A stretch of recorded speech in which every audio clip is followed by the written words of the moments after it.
rock the mic, put your foot on the gas and eat a red light. Ride the beat. Welcome back, liberty lovers and skeptics. This is Are You Smarter Than a Libertarian? And I'm Jeff, still your fearless guide through Thomas Sowell's book, Black Rednecks and White Liberals. After surviving the bombshells of episode 1, you might be thinking, Jeff, what could possibly be more controversial than blaming black ghetto culture on old white rednecks? Well, how about we stir the pot of slavery, everyone's favorite lighthearted topic? I'm kidding. It's about as touchy as it gets. But that's exactly why we need to talk about it. Today's theme, the real history of slavery, and the emphasis is on real. We're cutting through the myths and taking accountability for knowing the truth, even when it's uncomfortable for all sides. If you learned about slavery in U.S. history class, you probably got the abridged edition. Europeans enslaved Africans. Lincoln freed the slaves. Slavery was America's original sin. The end. That narrative usually comes packaged with a hefty dose of moral condemnation, and deservedly so, towards the West and especially white Americans. Now, nothing in that story is outright false, but Sowell argues it's wildly incomplete and misleading. In fact, he calls the prevailing view of slavery narrow and distorted, and that's a really interesting way to put it. The real history, as he lays it out, is far more complex, and it implicates virtually every culture on the planet. Ready to have your horizons broaden? Or maybe your preconceptions shattered? Let's do this. First hard truth.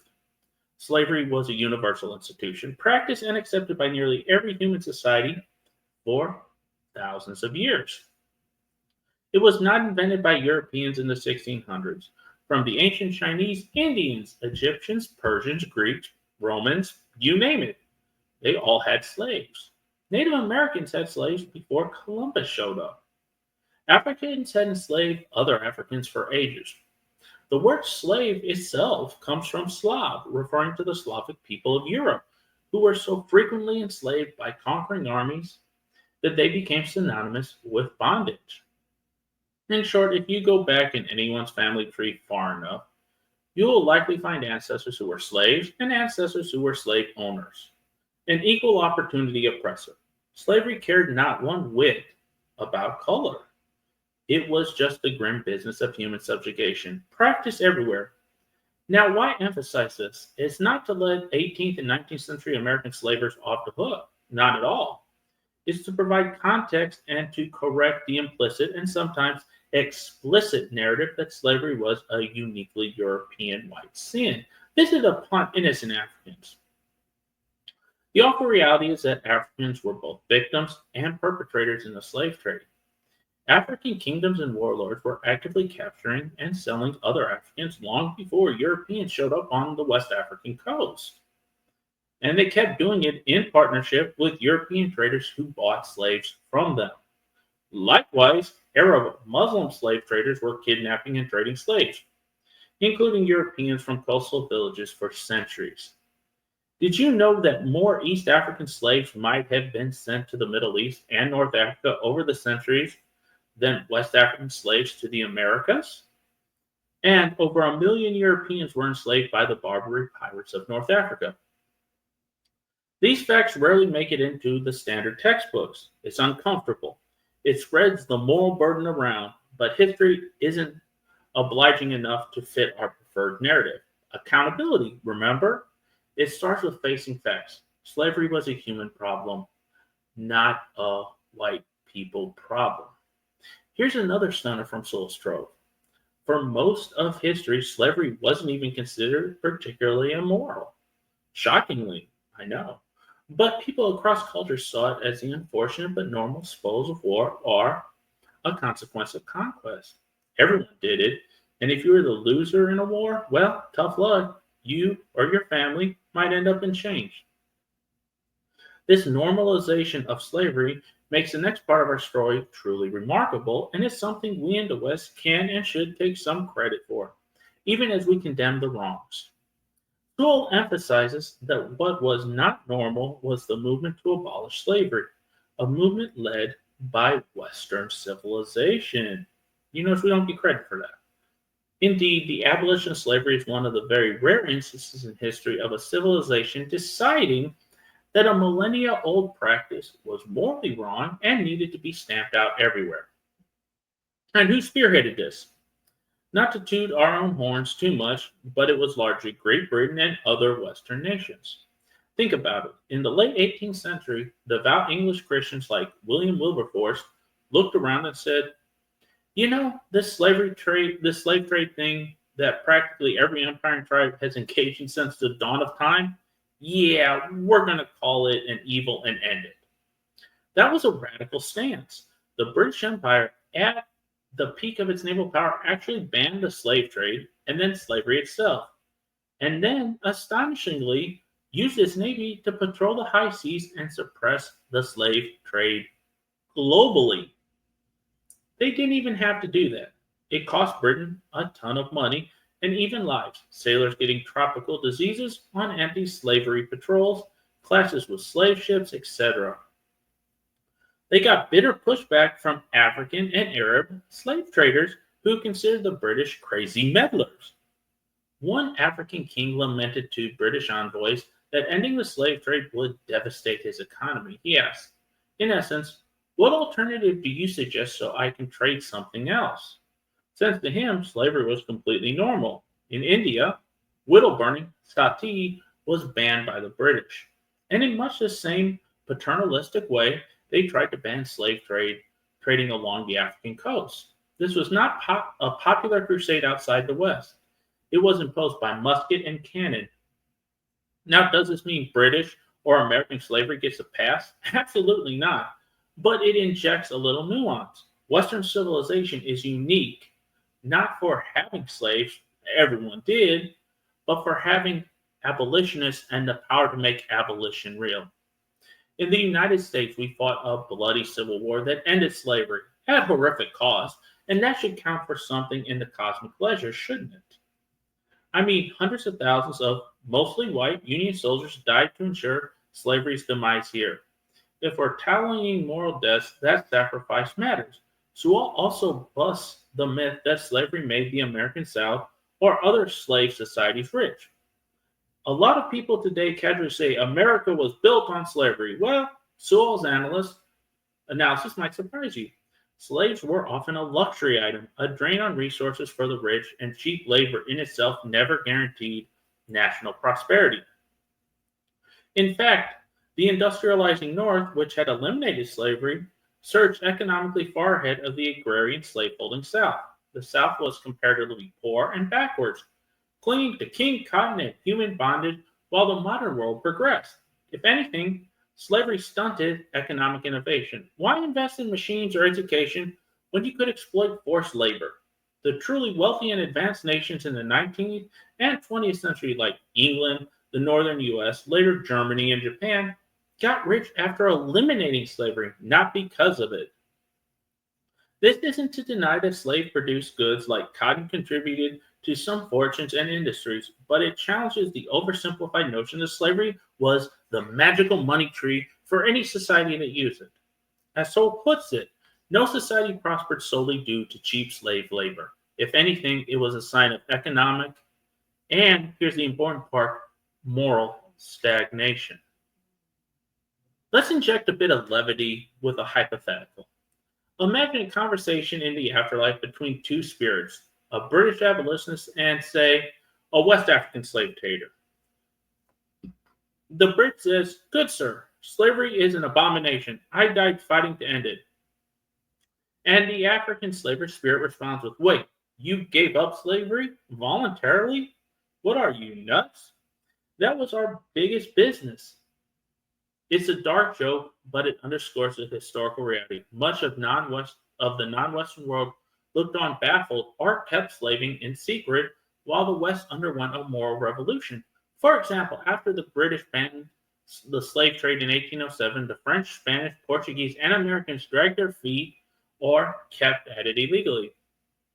The Ottoman Empire and Gulf Arab states formally abolished slavery only under strong Western pressure, and some not until the 20th century. Saudi Arabia did not outlaw slavery until 1962 for context.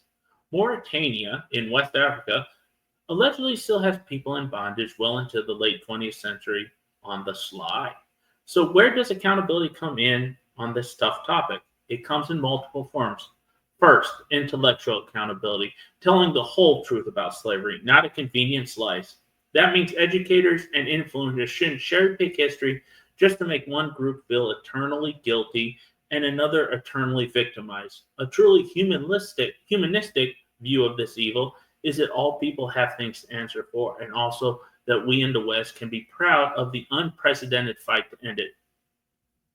Does that complicate the victim villain narrative? Yes. But grown-ups can handle complexity, and we owe it to ourselves to recognize that history's moral landscape has lots of gray along with the black and white.